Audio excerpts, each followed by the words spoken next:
ആപ്കി അദാലത്തിൽ film star ഇർഫാന്റെ മേലുള്ള അടുത്ത കുറ്റാരോപണം. ഇദ്ദേഹം എപ്പോഴും പ്രഷറിലാണ് ഉണ്ടായിരിക്കുന്നത്. ഇർഫാൻ, താങ്കളുടെ സുഹൃത്തുക്കൾ എപ്പോഴും പറയാറുണ്ട് താങ്കൾ എപ്പോഴും പ്രഷറിലാണ് ഉണ്ടായിരിക്കുന്നത്, എപ്പോഴും ആലോചിച്ചുകൊണ്ടേയിരിക്കുന്നു. എന്റെ മുഖം കാണുമ്പോൾ ആലോചിക്കുന്ന പോലെ തോന്നും, പക്ഷെ ഞാനൊന്നും ആലോചിക്കില്ല.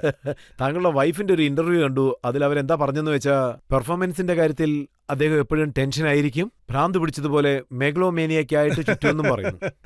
ഒരു സമയത്ത് ഞാൻ NST ഒക്കെ കഴിഞ്ഞ് പുറത്തിറങ്ങിയ സമയത്ത് അന്നേരം ഞാൻ ആ ക്രാഫ്റ്റ് മനസ്സിലാക്കാൻ വേണ്ടി പരിശ്രമിച്ചിരുന്നു. ആ സമയത്തൊക്കെ നല്ല പ്രഷറുണ്ടായിരുന്നു. ഞാൻ കരുതിയത് NST അതെനിക്ക് പഠിപ്പിച്ചു തരുമെന്നാണ്. അതായത് അത് എങ്ങനെയുള്ള കാര്യമെന്ന് വെച്ചാൽ നിങ്ങൾ നിങ്ങളായിട്ട് തന്നെ പ്രാക്ടീസ് ചെയ്ത് സ്വയം മനസ്സിലാക്കി പഠിക്കണം. അതിനുശേഷം വേറൊരു പ്രോസസ് ഉണ്ട്, എല്ലാം പ്രാക്ടിക്കലായി പഠിച്ചു കഴിഞ്ഞതിന് ശേഷം മനസ്സിലാക്കുന്നത്. ഇതങ്ങനെയല്ല, വേറൊരു രീതിയിലാണ്. ഡാൻസ് തനിയെ പഠിക്കാം, പാട്ടും ചിലപ്പോൾ പഠിക്കാൻ കഴിയും. എനിക്ക് ആക്ടിംഗ് അറിയില്ല, സോ എല്ലാം പഠിക്കേണ്ടി വന്നു. അന്നെനിക്ക് മനസ്സിലായി ഞാൻ ആക്ടിംഗ് പഠിച്ചില്ലെങ്കിൽ എനിക്കിവിടെ നിലനിൽക്കാൻ കഴിയില്ലെന്ന്. അതുകൊണ്ട് ആ സമയത്ത് എനിക്ക് വല്ലാത്ത പ്രഷർ ഉണ്ടായിരുന്നു, പക്ഷെ ഇപ്പോൾ ഇല്ല. ശരി, ഇതിന് താങ്കൾ എന്താണ് കാരണമെന്ന് പറയുക? താങ്കളുടെ പേര് സഹാബ് സാദെ ഇർഫാൻ അലിഖാൻ. താങ്കൾ ആ പൂർണ്ണമായ പേര് ചുരുക്കി വെട്ടിക്കളഞ്ഞിരിക്കുകയാണ്. അതെ, വളർന്നതിന് ശേഷം ഒന്നുകൂടി ചുരുക്കി ഇർഫാനാക്കി കളഞ്ഞു. ഇനിയും വളർന്നാൽ ഇർഫാനെ കട്ട് ചെയ്യാനും ചാൻസ് ഉണ്ട്. ഒരുപക്ഷെ ഇതിന് കാരണം ഇതാണോ, താങ്കൾ ഖാനായിട്ടുള്ളതുകൊണ്ട് അമേരിക്കയിലും താങ്കളെ ഡ്രസ്സൊക്കെ അഴിക്കാൻ പറയുമെന്ന്? പാസ്പോർട്ട് അത് കാര്യം ഇതാണ്, പ്രശ്നം ഇതാണ്. നമ്മുടെ പാസ്പോർട്ടിലെ സർനെയിം എഴുതേണ്ട നിർബന്ധമുണ്ട്. ഇവിടെ ഒരുപാട് ഡിപ്പാർട്ട്മെന്റുകൾ ഇങ്ങനെയാണ്. നമ്മൾ നമ്മുടെ മതം ഏതാണെന്ന് അറിയിച്ചേ പറ്റൂ. എന്നെ സംബന്ധിച്ചിടത്തോളം മതം എന്നത് ഒരു പ്രൈവറ്റായ കാര്യമാണ്. അത് നമ്മളും നമ്മുടെ ദൈവവും തമ്മിലുള്ള ഒരു പ്രത്യേക ബന്ധമാണ്, വളരെ പ്രൈവറ്റ് ആയിട്ടുള്ളൊരു കാര്യം. അത് ഒരു ഫോമിലും എഴുതേണ്ട കാര്യമില്ല. ലോകത്തോട് എനിക്ക് ചോദിക്കാനുള്ള ഇതാണ്. എന്റെ ചോദ്യം ഇതാണ്, അമേരിക്കയിൽ താങ്കൾ പോകുന്ന സമയത്ത് ഖാൻ എന്നുള്ള പേരുള്ളതുകൊണ്ട് എപ്പോഴെങ്കിലും താങ്കൾക്ക്... തീർച്ചയായും എയർപോർട്ടിൽ ഒരിക്കലല്ല പലതവണ എന്നെ തടഞ്ഞിട്ടുണ്ട്. അതെന്നെ പലപ്പോഴും വല്ലാതെ വിഷമിപ്പിച്ചു. ഒരു തവണ ഞാൻ അവരോട് പോവാൻ പറഞ്ഞു, എന്നെ തടഞ്ഞ പോലീസുകാരോട്. ഞാൻ എന്താ പറഞ്ഞെന്ന് വെച്ചാ, if you don't want give me a visa, why do you issue visa to me? എന്തിനാ എങ്ങനെയൊക്കെ പ്രശ്നം ഉണ്ടാക്കുന്നതെന്ന്.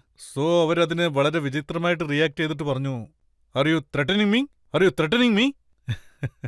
ഞാൻ പറഞ്ഞു, ഞാൻ നിങ്ങളെ ത്രെട്ടനൊന്നും ചെയ്തിട്ടില്ല, നിങ്ങളോട് ചില ചോദ്യങ്ങൾ ചോദിച്ചാന്ന് പറഞ്ഞു. അവര് കുറച്ച് വിചിത്രമായ ആളുകളാ. അവരെന്താ ചെയ്തെന്ന് വെച്ചാ, നമ്മൾ ഇമിഗ്രേഷൻ ക്രോസ് ചെയ്യുമ്പോൾ പാസ്പോർട്ട് ചെക്ക് ചെയ്തിട്ട് ജസ്റ്റ് വെയിറ്റ് എന്ന് ഈസി ആയിട്ട് അങ്ങ് പറഞ്ഞോളൂ.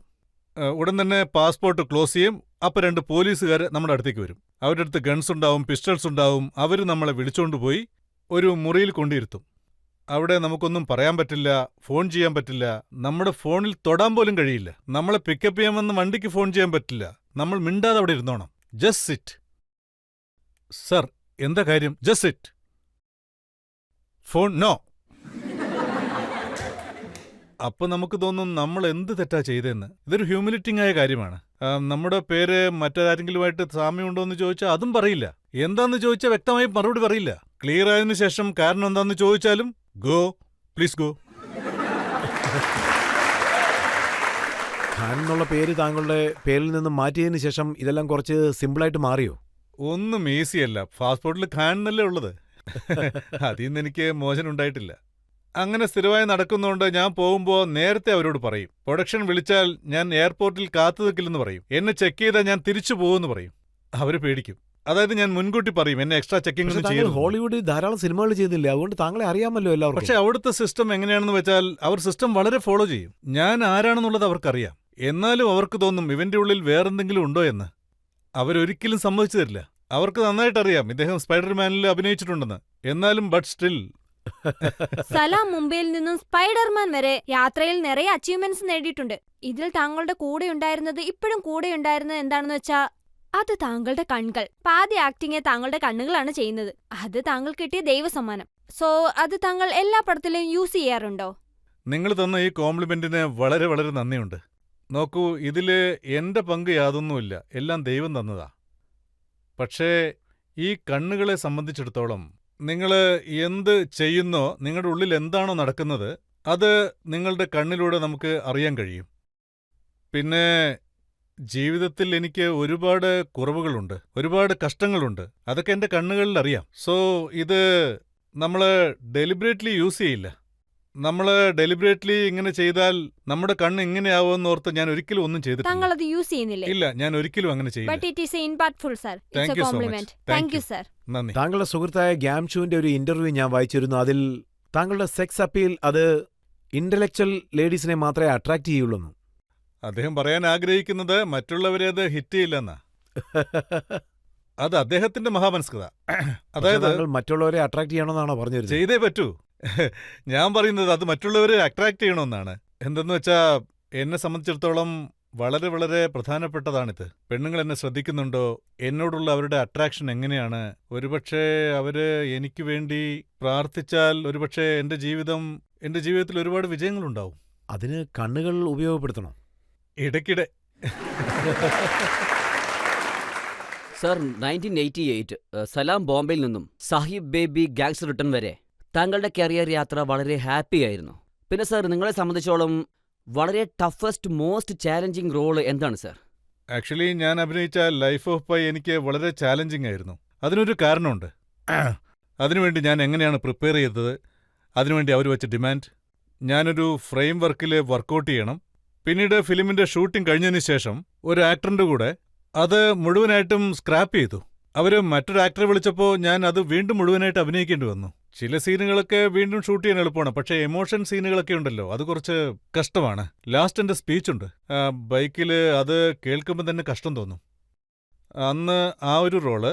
മറ്റൊന്ന് ഇൻ ട്രീറ്റ്മെന്റ് എന്നൊരു സീരീസ്, ഗബ്രിയലിന്റെ കൂടെ ഇൻ ട്രീറ്റ്മെന്റ്, അതിന്റെ 3rd സീസൺ. അതിലെ എന്റെ ഒരു കഥയുണ്ട്. എന്നിലൂടെ പിന്നീട് ഒരു വലിയ സീരീസ് തന്നെ പോകുന്നുണ്ട്. അതൊക്കെ വലിയ ബുദ്ധിമുട്ടുള്ള കാര്യമാണ്. യഥാർത്ഥത്തിൽ ക്രാക്ക് ചെയ്യുന്നത് കഷ്ടമാണ്. ഇതിനെന്താണ് കാരണം? ഹോളിവുഡിൽ താങ്കൾക്ക് ചെറിയ റോൾ മാത്രമേ കിട്ടുള്ളൂ. പിന്നെ ഫിലിം റിലീസാവുന്നതിന് മുമ്പ് അത് ഒന്നുകൂടി ചെറുതാക്കി ചെറിയ റോളായിട്ട് മാറും. അത് പിടിച്ച് ഇവിടെ വലിയ റോൾ കിട്ടുന്നത് അത് താങ്കൾക്ക് ഇഷ്ടപ്പെടുന്നില്ലേ? ഹോളിവുഡിൽ അഭിനയിക്കുന്ന റോളൊന്നും ചെറുതാണെന്ന് ഞാൻ പറയില്ല. നിങ്ങൾ സ്പൈഡർമാന്റെ കാര്യം വിട്ടേക്കൂ. ശരിക്കും പറയുകയാണെങ്കിൽ ഞാൻ മെയിൻ റോൾ അല്ലായിരിക്കാം, പക്ഷെ സിനിമ കണ്ടു കഴിഞ്ഞപ്പോ എനിക്ക് തോന്നിയത് കഥ എന്നിലൂടെയാണ് ട്രാവൽ ചെയ്യുന്നതെന്നാണ്. അത് മെയിൻ റോളായിരുന്നു. പിന്നെ ലൈഫ് ഓഫ് പൈ സിനിമയെക്കുറിച്ച് പറയുകയാണെങ്കിൽ അതിലും ചെറിയ റോളാണ്. ചെറിയ റോളാണ്, പക്ഷെ ചെറുതാണെങ്കിലും അത് ഒരു പ്രധാനപ്പെട്ട ക്യാരക്ടറാണ്. അതില് പടം അവസാനിക്കുന്ന സമയത്ത് ക്ലൈമാക്സില് ചടപടാന്ന് ആക്ഷൻ ഉണ്ടാവും, വളരെ ഗംഭീരമായിരിക്കും. ആ ഡയറക്ടറിനോട് പറഞ്ഞത് എന്റെ പെർഫോമൻസിലാണ് അവർ ഡിപ്പെൻഡ് ചെയ്തിരിക്കുന്നതെന്നാണ്. അതുകൊണ്ട് അദ്ദേഹം എല്ലാ ഭാരവും എന്റെ ചുമലിൽ വെച്ചു തന്നു. കടലിലെ ഫുൾ ജേണി, 100 കോടി ചെലവ്, ഇത് നീ ശരിക്ക് ചെയ്തില്ലെങ്കിൽ പടം ഓടില്ല എന്ന് പറഞ്ഞു.